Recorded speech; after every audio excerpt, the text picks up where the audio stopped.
thank all of you so much for coming out today.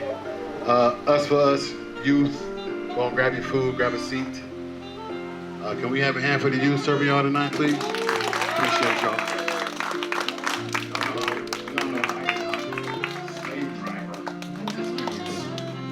We keeping them out of trouble off the streets, amen?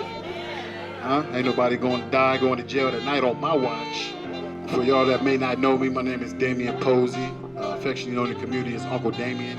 I'm the executive director and founder of US4US. This is the first annual, I'm gonna call it that if I can, Madam Tanish, the first annual US4US California Safety and Justice Survivors Banquet. Thank you, you can clap for that. If you're not familiar with California Safety and Justice, it's an amazing organization that is new to me, but not new to the community. They do a lot of things, which you're gonna learn about a little bit later, because we're blessed to have the executive director, Ms. Denise Hollins, with us right here today. They are just, it's real long and technical, but y'all know I'm not that smart. I got a lot of heart. But the bottom line is they want to empower the people, period. And y'all know that's what I'm all about, is empowering the people on the ground level, you know, in the communities, on the streets, you know, individuals that are affected daily by the things that go on in our community, good or bad. The circumstances around why we are here are not the best, unfortunately. Not all the time we're treated as such.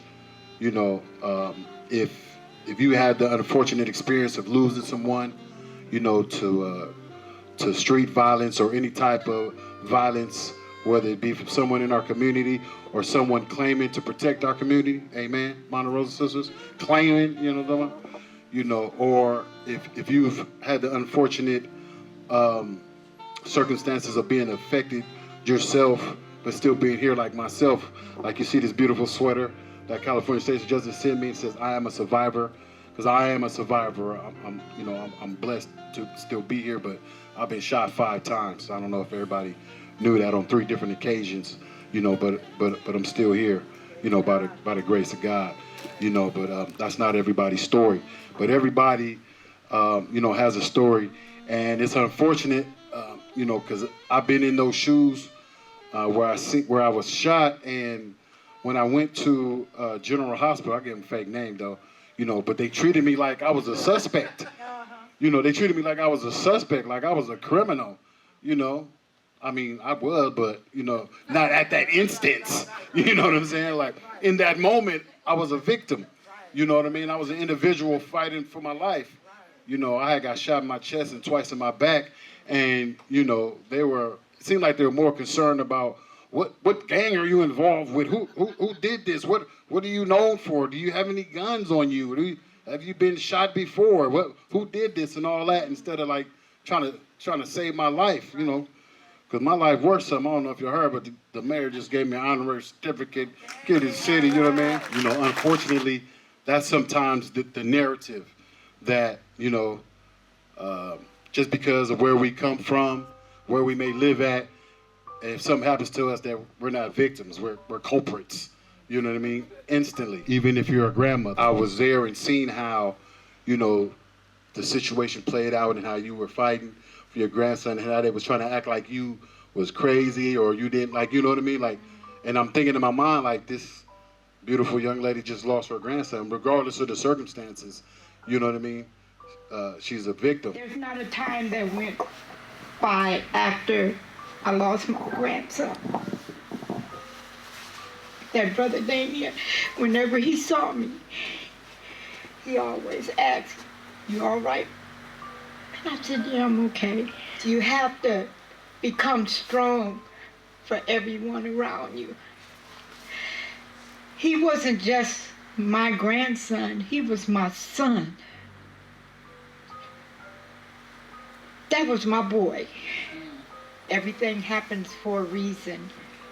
We don't know, but God knows. And one thing about it, God don't make mistakes. And now I can truly stand here and say that I feel for anybody that lose a child, an uncle, a cousin, a friend, a brother. When you lose one, we all lose. It's not just a personal thing, but we all lose something, and it's good to know that we all are here to share it. I saw the news about your brother, and even though I was in front of the television, I was right there with you all. The Monterosa sisters, unfortunately, lost their brother to the crooked ass of LAOPD, you know what I'm saying? But they some soldiers, boy. They didn't spark the whole nation of individuals to stand up, man. These two beautiful young ladies right here, you know, I look up to them. Unfortunately, these injustices are still in our streets, right? But it's a matter of us getting behind the legislative doors, you know, to apply pressure on these people. And like Tanish said, we can't help for 12 individuals, whatever number they are, make laws for us, you know, and to empathize for us. It's a matter of us sharing our stories. And something that really stuck to me today was about how today a lot of, you know, we cry all the time, you know, we miss our loved ones, but joy is also an act of resistance. Yes. And a year after now, we're trying to find some joy, right? Because this work is very exhausting. It's hard, and it's unfortunate that there's still the narrative that goes along. What about the other families are to come? What about the families are to come? We're about changing that narrative and talking about what other families are we preventing from joining this unfortunate group that we're a part of now. I'm just honored, and I'm super grateful. Unfortunately, we all took a loss here. You know, we're never going to get our loved ones back, you know. But I think this whole point is to, you know, receive all of this and then put ourselves in the position to give back to our community too. The state has millions and trillions of dollars that they need to reallocate to our communities, and a lot of people say they're being reallocated to our communities, but when it comes to application times, where does it go? Because it never goes to our families who really need it, to the most impacted. And it's about changing the narrative and having our voices be at the Capitol, letting them know what's up, and to reallocate those funds to our youth, to our families, you know, to put us in positions to win. So just thank you guys, and I know my parents say thank you too. They're always quiet, but just thank you. Make some noise for my friend. His book titled "Someone's Dead Already" was nominated for a California Book Award. His latest book, "Heaven Is All Goodbyes," was published by the City Lights Pocket Poets series. His forthcoming book, "Blood on the Fog," is being released this fall in the City Lights Pocket Poet series. He is San Francisco's 8th poet laureate. My brother, my nephew, Tongo. He is the best of the best. He wouldn't brag, but I brag for him. Too much of San Francisco was not there in the first place. This dream requires more condemned Africans, or put another way, state violence rises down. Or still life is just getting warmed up. Or army life is looking for a new church and ignoring all other suggestions. Or folktale writers have not made up their minds as to who is going to be their friends. This is the worst downtown yet. And I've borrowed a cigarette everywhere. I've taken many a walk to the back of a bus that led on out the back of a storyteller's prison sentence, then on out the back of slave scars, but this is my comeback face. I left my watch on the public bathroom sink and took the toilet with me. Threw it at the first bus I saw, eating single mothers half alive. It flew through the bus line number, then on out the front of the White House. Hey, hopefully you find comfort downtown, but if not, we brought you enough cigarette filters to make a decent winter coat. A special species of handshake lets all know who's king and what's the lifespan of uniform cloth. This coffin needs to quit acting like those are birds singing. Rusty nails have no wings, have no voice other than that of a white world dying. Their book pages in the gas pump, catchy isn't it? The way 3 nooses is the rule, or the way potato sack masks go so well with radio codes, or the way condemned Africans fought their way back to the ocean only to find waves made of 1920s burnt up piano parts, European backdoor deals, and red flowers for widows who spent all day in the sun muzzling in San Francisco. How long I've been just like my father? One hell of a resemblance says the anxiety of the neighborhood. This is a crossroads or a crossroads narrative of so much crossroads. People get in the habit of turn back only to find themselves remembering me, but not my last words. A man before a fight, you'll feel the heat. But there's nothing to keep in mind, there's nothing to remember, really there's nothing to be. It's just this moment, then another, then stare, then it all becomes stable. Then the table lets go fuzzy and Friday's an unfamiliar face peeking in the window. It's cool to panic for a second. Composure is wasted on your worst enemies. People are marked on that sidewalk. You're the only thing life-size. Everybody knows this in a wire hanger empire. When the blood stops walking, that feeling isn't father enough to be permission to fold. You better swing one more time. You know that father of yours rose from the grave and said, just give me 5 more minutes. He said running water is a myth. It's us who are running up, down, and all alongside this water. And people don't rise from the grave. They not laid down neither. It's us who flip all around their body, so beware when the people around you all look like they about to jump. It might be your time. You'll feel the heat. And when 4 walls demand to be 4 walls, and the earth outside mutes, don't panic. Don't try to recreate the earth outside. Don't tell jokes to yourself. Don't even talk disrespectfully to the 4 walls. Instead, unclench your fists and walk away. There might be heaven if you understand the nature of the world.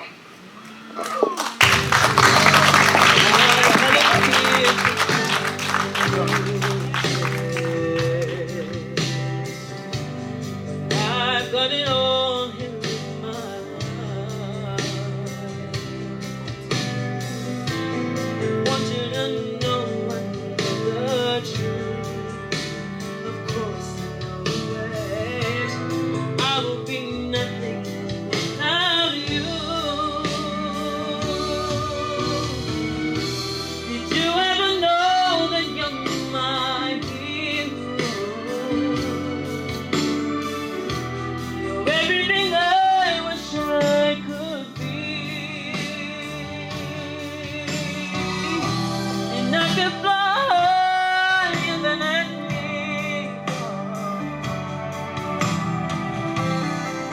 As a wind beneath my wings. Did I ever tell you you're my hero? You're everything, everything I wish I could be.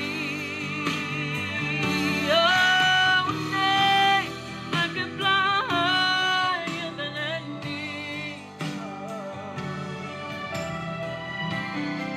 As a wind beneath my wings. As a wind.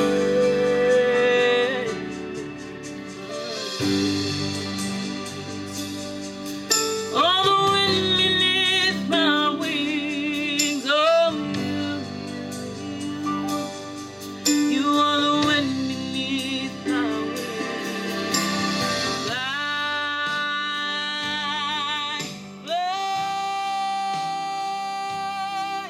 fly in the sky. So high I almost touch the sky. Fly, fly, fly away. You let me fly so high. Oh, you are the wind beneath my wings. Oh, you are the wind beneath my wings.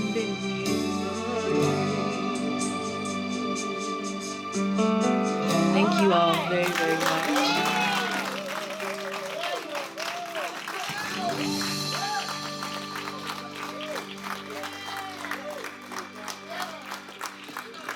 One more time for 16-year-old. Drove all the way from Sacramento today for you, Miss LaRod Jackson. And her amazing, amazing family over there, her mother and her grandmother. Thank you guys. So I want to much. first start by thanking Damien and US4US. This has become extended family for me.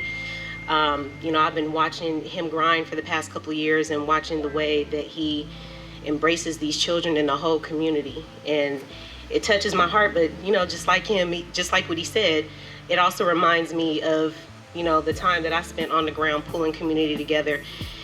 And it comes from your heart, so I just want to thank you for what you've done in bringing these survivors together. I want to thank you for what you do every day, Uncle Damien, and for the way that you support the community, me, The work that we're all doing together, it can't be done alone. I've been doing organizing work in the community for over 20 years, and that was really because I got tired of Black people being blamed for everything that happened to us. Every single thing that happened to us, we got penalized for. Something was wrong with your housing was substandard, you get penalized and kicked out for that. Somebody in your family has a problem, they call the police, they go to jail, you get penalized for that. Your kids don't go to school because they don't feel safe, they call the truancy officer, you get penalized for that. I grew up seeing that. People have addiction, they struggle, their kids get taken, you get penalized for that. It didn't take me to become a college professor to see what was happening around me to my people. And I felt that I was wrong. And because I come from a family that for generations has always opened their doors and opened their hearts to each other, that was part of my upbringing. I can't move forward without seeing my people move forward with me. I wanted to make sure that my family, we could end this generational curse of trauma that I saw happen for 3 generations before me. And I thought that by doing that, I would prevent more from happening. And I didn't. I lost 2 brothers. Why I'm doing this now, I know how you feel. The kind of trauma that our people have experienced, and people act like we deserve what happens to us. I can't sit and watch that happen. I want to say something. This might be a heavy reason why we're here, but this is a celebration because we made it. We made it. This is a celebration.